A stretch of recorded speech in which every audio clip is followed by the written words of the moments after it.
My name is Harold Thompson. I am 82 years old. I live in a small house in rural Ohio, the same house my wife, Mary, and I bought in 1965. This house is full of memories, some sweet, some bittersweet, some that still burn like a fresh wound. Lately, I think a lot about my life, especially after the doctor told me a month ago that my heart is not as strong as before. When you hear news like that, you start summing up. You count the years, the choices, the what-ifs. That is why I am telling my story today. Not because it is special, it is an ordinary life like many others, but because I hope it helps you avoid the regrets that haunt me. When you are young, life feels endless. You think there will always be time to fix things, to say what matters, to chase dreams. But time slips away faster than sand through fingers. Today you are 25, full of fire and plans. Tomorrow you are 82, sitting on the porch asking where it all went.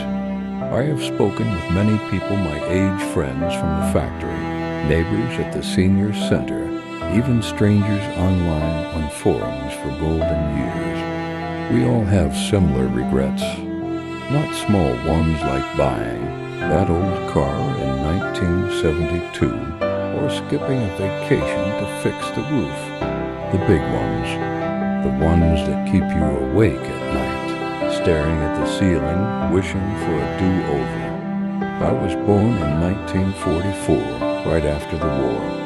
My father came home a veteran with medals and with that distant look that never left. He worked in a steel mill, 12-hour shifts, 6 days a week. Work hard, provide for your family. Do not complain, he said. That was his rule. I grew up with those words. My mother ran the home, always smiling through hard times, but I saw the worry lines on her face when bills piled up. We were not poor, but not rich. Life was about survival, not dreams. I finished high school in 1962 and went straight to work at the same mill as my father. No college for me. I was not the academic type, or so I told myself. Truth is, I was scared. Scared of failing. Scared of leaving the familiar. That is my first big regret. I did not take enough risks. Many of us in old age say the same. We chose the safe path, followed the beaten road, and now we wonder what could have been. In 1958, when I was 14, I met Mary at the county fair. She was 13 freckles, a laugh that lit up any room. We started dating in high school, stolen kisses behind the bleachers, drives in my old Ford, dreams whispered under the stars. We married in 1963, right after she turned 19. Too young, some said, but we were in love. Our first son, Jack, came in 1964, then Sarah in 1966, little Tommy in 1969. Those early years were joy and chaos. Mary ran the home while I worked. I came home exhausted, kissed the kids goodnight, and fell into bed. I will make it up to you, I told her. When the kids grow up, when I get promoted, we will have time. That is where the main regrets begin. Second, I worked too much. Every man my age says it. We sacrificed family time for the paycheck, thinking it was right. But children remember absences more than the toys we bought. Jack later told me, "Dad, I wished you came to more of my baseball games. I missed half because of overtime." Mary packed picnics. I promised to join, but the boss called and I stayed. The money is good, I said, but money does not hug you back. In 1972, it was Sarah's 6th birthday. I promised to come home early to help with the party. But a machine broke at the mill, and the supervisor asked me to stay. Double pay, Harold. I called Mary, heard the disappointment in her voice, but I stayed. When I got home at 10 p.m., the house was dark, the cake half eaten, the balloons flat. Sarah slept, holding the doll I bought with that extra money. Mary said nothing, but her eyes said everything. "It is okay," she whispered. But it was not okay. That night I lay awake thinking, am I failing as a father? Another regret, I worried too much. Worry was my constant companion.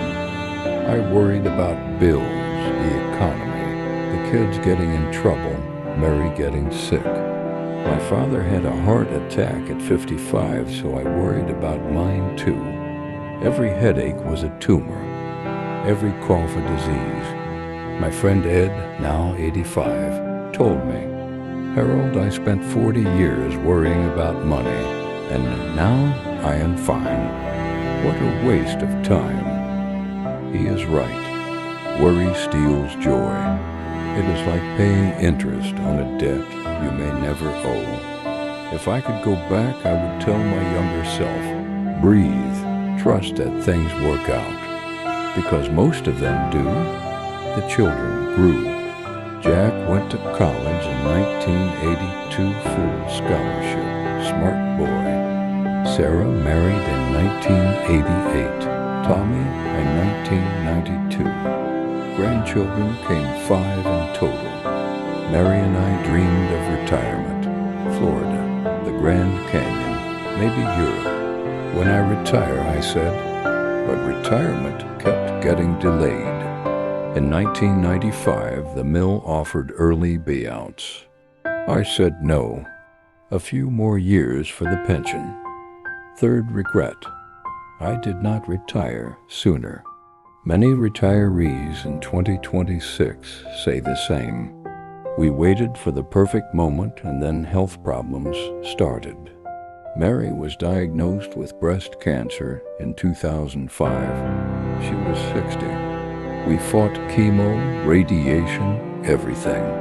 She beat it the first time, but it returned in 2012. That is when I finally retired at 68. Too late. The next 5 years were doctor visits, quiet days at home, and moments of grace. But here's the deepest pain. I did not express my feelings enough. I loved Mary with all my heart, but I was not good at saying it. Men of my generation were not taught to be emotional. Actions speak louder, my father said. So I provided, fixed things, but the words stayed locked inside. One night in 2015, Mary turned to me in bed and said, "Harold, tell me what you are afraid of." I brushed it off. "Nothing, honey. Let us sleep." She wanted deep talks, to hear my dreams, my fears. I thought there would be time. There was not. She passed in 2017, quietly in her sleep. I was holding her hand. My last words were good night, not I love you more than life, not you are my everything. Fourth regret, putting off saying how you feel. Do not do it. Say it now. Call your loved one. Tell them. Life is too short for unsaid words. After Mary, the house felt empty. The children called, visited sometimes, but life pulled them away. Jack in California with his tech job, Sarah in New York with her family, Tommy nearby but busy. With Tommy, things were once strained. He divorced in 2008, and I was hard on him. "Tough it out," I said, like my father would. We did not speak for a year. Fifth regret, not fixing family rifts sooner. We made up eventually, but the lost time is gone forever. If there is a break in your family, a child, sibling, friend, fix it. Apologize. Forgive. Pride is not worth the pain. Loneliness came after Mary. I tried hobbies, gardening, reading, but my health began to fail. Arthritis in my knees from years at the mill, high blood pressure from stress. Sixth regret, I did not take care of my body. I smoked until 50, ate poorly, skipped exercise. I will start tomorrow, I thought. Now, at 82, I pay the price. I cannot walk far without pain. I live on pills.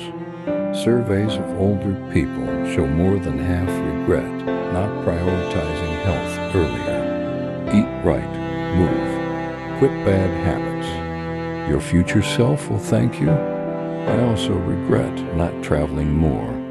We took family trips to the lake, a few to Disney when the kids were young, but the big dreams were postponed.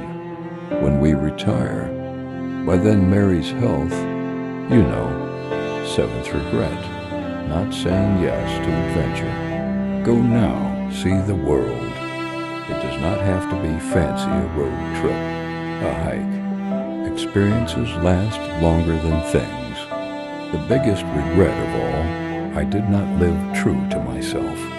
I lived for expectations, my father's, society's, my own rigid rules. I never seriously pursued woodworking, never wrote the stories in my head. I was Harold the mill worker, the provider. But who was Harold the man? At 82, I am just starting to find out. Last year, one joined a senior writing group and shared some stories. It is late, but it is something. That is my story. Do not wait for later. Say, I love you. Forgive. Hug. Take risks. Care for yourself and your loved ones today. If my story touched you, write in the comments. What is your biggest regret or lesson so far? I read them all. Take care of each other. God bless you